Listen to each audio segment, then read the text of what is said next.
السلام علیکم ورحمۃ اللہ وبرکاتہ۔ معزز سامعین و ناظرین، آج لاہور کے اندر ایک واقعہ رونما ہوا۔ لاہور چلڈرن ہاسپٹل میں ایک بچہ جو کہ نمونیا میں مبتلا تھا، زیر علاج تھا، تو اس کی موت واقع ہو گئی۔ تو بچے کے جو لواحقین تھے انہوں نے جذبات میں آ کر ہاسپٹل میں ایک ڈاکٹر جس کا نام سعد بتایا جا رہا ہے کہ اس کو زد و کوب کیا، اسے مارا پیٹا، لہو لہان کر دیا، ناک کی ہڈی ٹوٹ گئی، اور خود وہ ڈاکٹر صاحب جو تھے وہ زیر علاج آ گئے۔ ایف آئی آر کٹائی گئی اور ملزمان گرفتار بھی ہو گئے۔ اس سارے واقعے کو بتانے کا مقصد یہ ہے کہ علاج معالجہ پورے پاکستان میں بلکہ پوری دنیا میں ہو رہا ہے۔ طریقہ علاج مختلف ہیں، ایلوپیتھک ہے، ہومیوپیتھک ہے، آیورویدک ہے، یونانی طب ہے، یا طب اسلامی یا طب نبوی ہے۔ تو ان تمام طبوں میں علاج معالجہ ہو رہا ہے، جس میں مریض صحت یاب بھی ہو جاتے ہیں اور صحت یاب نہیں بھی ہوتے۔ ہم مشاہدہ کرتے ہیں کہ ہمارے محلوں میں، شہروں میں ایسے کئی ہاسپٹل ہیں جن میں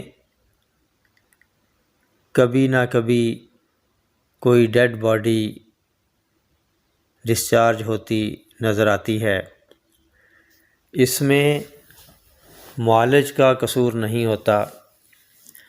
معالج خواہ وہ طب کا ہو، ڈاکٹر ہو، ایلوپیتھک کا ہو یا آیورویدک کا ہو، اس کی یہی کوشش ہوتی ہے کہ مریض ٹھیک ہو جائے اور ان کی نیک نامی ہو۔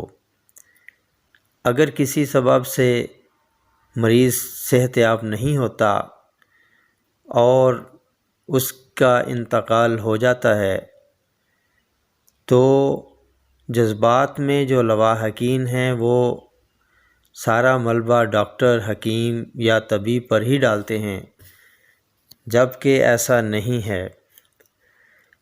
ہم بحیثیت مسلمان یہ کہتے ہیں کہ کل نفس ذائقۃ الموت، کہ موت نے آنا ہی آنا ہے، ہر ایک نفس نے اس کا ذائقہ چکھنا ہے۔ تو زندگی اور موت اللہ کے اختیار میں ہے۔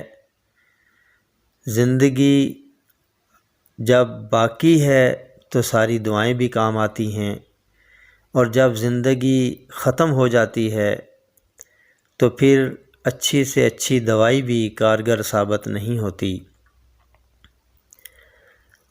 اس ہاسپٹل میں اس بچے کی پوری کنڈیشن، نمونیا کی جو صورتحال تھی وہ لواحقین کو بتائی گئی اور علاج معالجہ ہوتا رہا۔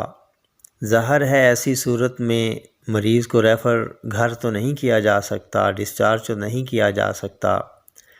ڈاکٹر آخری حد تک اپنی کوشش کرتا ہے، تو انہوں نے اس کا ٹریٹمنٹ کیا، لیکن وہ جانبر نہ ہو پایا مریض، تو وہ اللہ کو پیارا ہو گیا۔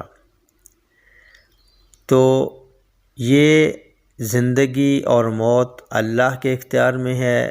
جس وقت موت آنی ہے وہ وقت اور وہ گھڑی فکس ہے، اسے نہ تو آگے کیا جا سکتا ہے اور نہ پیچھے کیا جا سکتا ہے۔ اور موت زندگی کی محافظ ہے۔ اگر موت نہیں لکھی ہوئی ہوتی تو بڑے سے بڑا حادثہ بھی رونما ہو جاتا ہے، لیکن موت نہیں آتی۔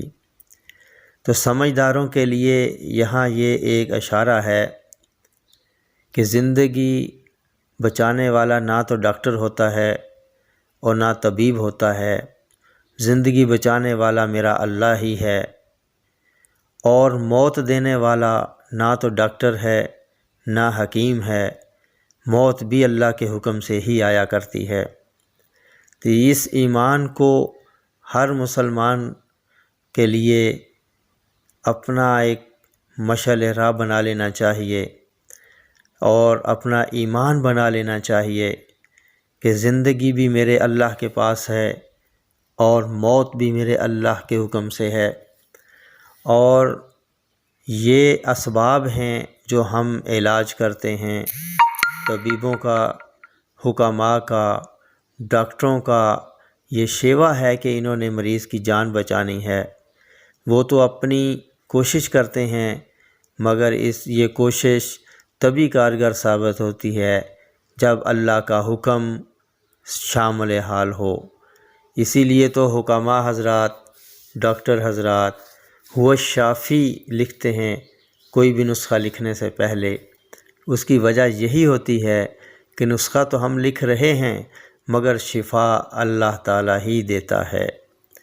تو اللہ تعالیٰ تمام دوستوں کو، احباب کو، مسلمانوں کو، تمام انسانوں کو اس بات پہ بلیو کر لینا چاہیے کہ زندگی بھی اللہ دیتا ہے اور موت بھی اللہ دیتا ہے، اس میں انسان کا کوئی کردار نہیں ہے۔